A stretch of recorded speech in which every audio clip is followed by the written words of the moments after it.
अथ प्रथमोऽध्यायः। अर्जुनविषादयोगः। धृतराष्ट्र उवाच धर्मक्षेत्रे कुरुक्षेत्रे समवेतायुयुत्सवः मामका पाण्डवाश्चैव किमकुर्वत सञ्जय।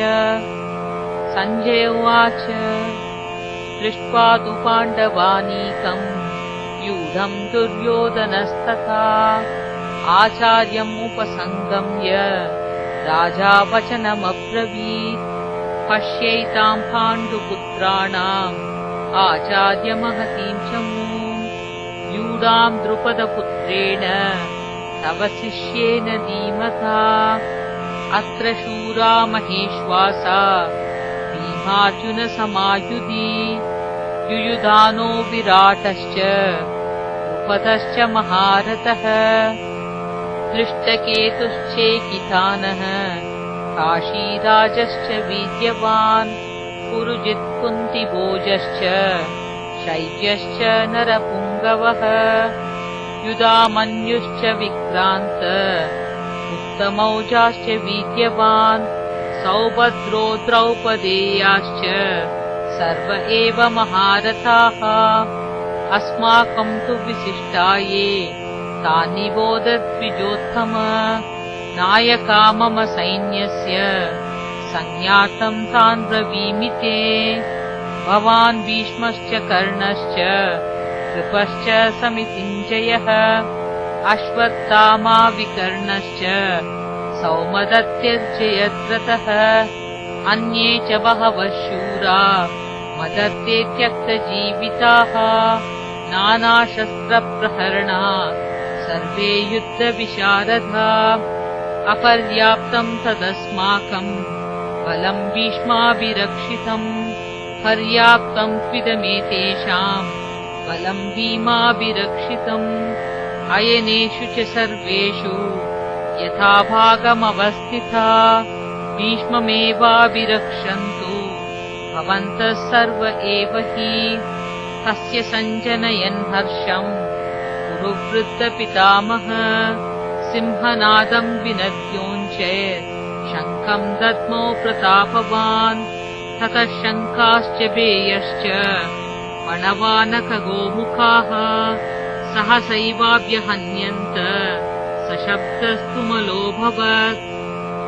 ततः श्वेतैर्षयैर्युक्ते महति स्यन्दने स्थितौ माधवः पाण्डवश्चैव दिव्यौ शङ्खौ प्रदत्मतु।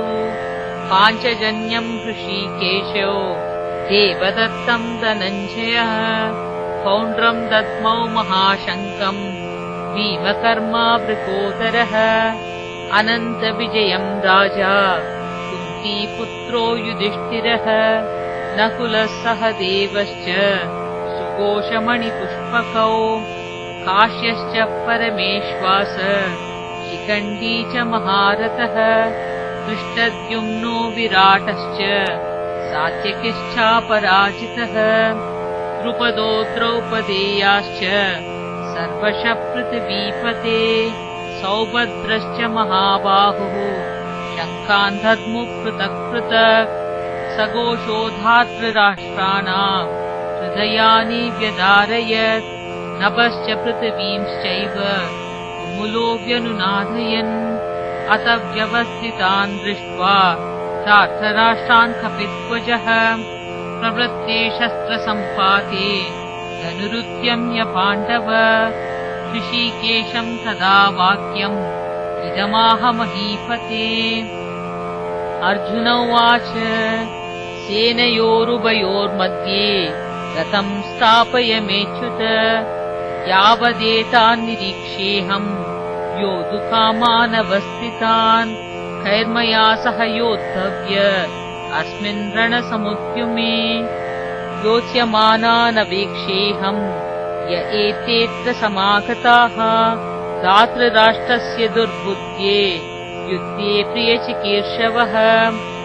सञ्जय उवाच एवमुक्तो ऋषिकेशे गुडाकेशेन भारत सेनयोरुभयोर्मध्ये स्थापयित्वा रथोत्तमम् भीष्मद्रोणप्रमुखतः सर्वेषाम् च महीक्षिताम् उवाच पार्थ पश्यैतान् समवेतान् कुरूनिति तत्रापश्य स्थितान् पार्थ विप्रणत पितामहान् आचार्यान् मातुलान् भ्रातॄन् पुत्रान् पौत्रान् सखींस्तथा श्वशुरान् सुहृदश्चैव सेनयोरुभयोरपि तान् समीक्ष्य स कौन्तेय सर्वान् बन्धूनवस्थितान् कृपया परयाविष्टो विषीदन्निदमब्रवीत्।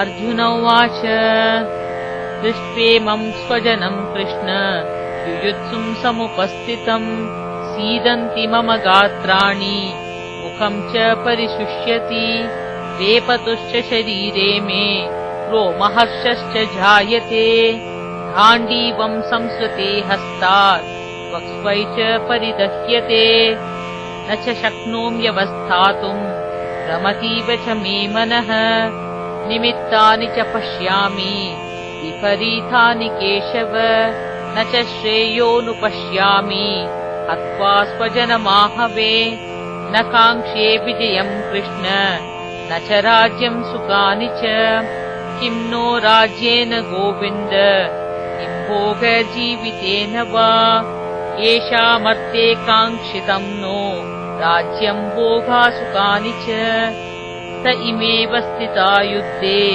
प्राणांस् त्यक्त्वा धनानि च आचार्या पितरः पुत्रा तथैव च पितामहा मातुला श्वशुरा पौत्रा स्याला सम्बन्धिनस्तथा एतान्न हन्तुमिच्छामि नतोऽपि मधुसूदन अपि त्रैलोक्यराज्यस्य एतो किम् नु महीकृते निहत्य दाशराष्ट्रान्न कापीति स्याज्जनार्दन पापमेवाश्रयेदस्मान् हत्वैतानाततायिन तस्मान्नार्हा वयम् हन्तुम् दातराष्ट्रान् स्वबान्धवान् स्वजनम् हि कथम् हत्वा सुखिनः स्याम माधव यदप्येतेन पश्यन्ति लोभोपहत चेतसः कुलक्षयकृतम् दोषम् मित्रद्रोहे च पातकम् कथम् न ज्ञेयमस्माभिः पापादस्मान्निवर्तितुम् कुलक्षयकृतम् दोषम् प्रपश्यद्विजनार्दन कुलक्षये प्रणश्यन्ति कुलधर्मा सनातनाः धर्मे नष्टे कुलम् कृत्स्नम् अधर्मोऽभिभवत्युत अधर्माभिभवात् कृष्ण प्रदुष्यन्ति कुलस्त्रियः स्त्रीषु दुष्टासु वार्ष्णेय जायते वर्णसङ्करः सङ्करो नरकायैव कुलग्नानाम् कुलस्य च पतन्ति पितरूप्येषाम् लुप्तपिण्डोदकक्रिया दोषैरेथैकुलग्नानाम् वर्णसङ्करकारक उत्साद्यन्ते जातिधर्मा कुलधर्माश्च शाश्वता उत्सन्नकुलधर्माणाम् मनुष्याणाम् जनार्दन